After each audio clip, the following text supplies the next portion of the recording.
Bwana Yesu asifiwe. Nakusalimu kwa jina la Yesu. Naamini uko salama. Siku ya leo ni siku ya 3, Wednesday ya mwezi wa pili. Na tariki yake ni 25. Tunamshukuru Mungu kwa ajili ya wema wake kwetu.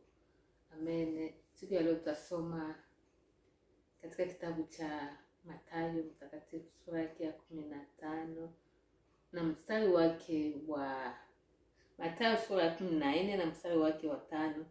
Tutasoma kwa jina la Bwana Yesu.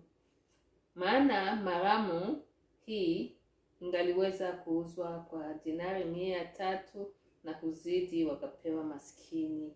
Wakamnungunikia sana yule mwanamke. Amen. Baba, tunakushukuru na lako hili, tunakuomba ulibariki katika mioyo yetu. Nitazama matunda kupendeza, tunaamini kwa jina la Bwana Yesu. Amen.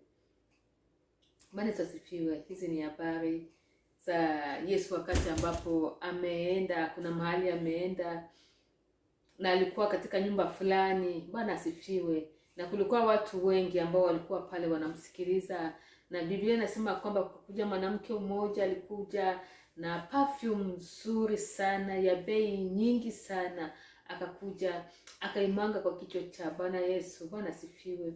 Ukisoma mstari wa juu hiyo 14 itakueleza gasi gani wakati alimwaga hapo kwa Bwana Yesu.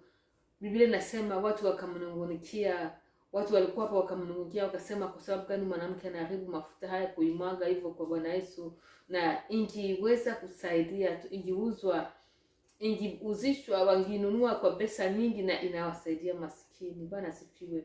Lakini Bwana Yesu akawaambia, kwa nini mnamuuzi mwanamke huyu? Amefanya jambo jema na ambalo litakumbukwa, kwa sababu amenipaka hiyo maramu kwa sababu ya maziko yangu. Bwana asifiwe.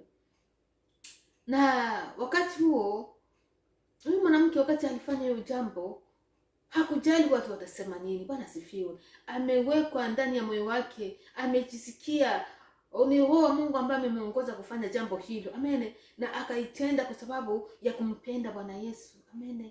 Alikuwa anampenda Bwana Yesu na akataka kumuonesha upendo wake, akakuja na hiyo mafuta ambayo ingimsaidia, ambayo ilikuwa ya pesa nyingi, hiyo maramu, hiyo perfume nzuri ya pesa nyingi, lakini kwa sababu ya upendo wake kwa Bwana Yesu akaimwanga kwa Bwana Yesu, akaimwanga kichwa Bwana Yesu. Amen.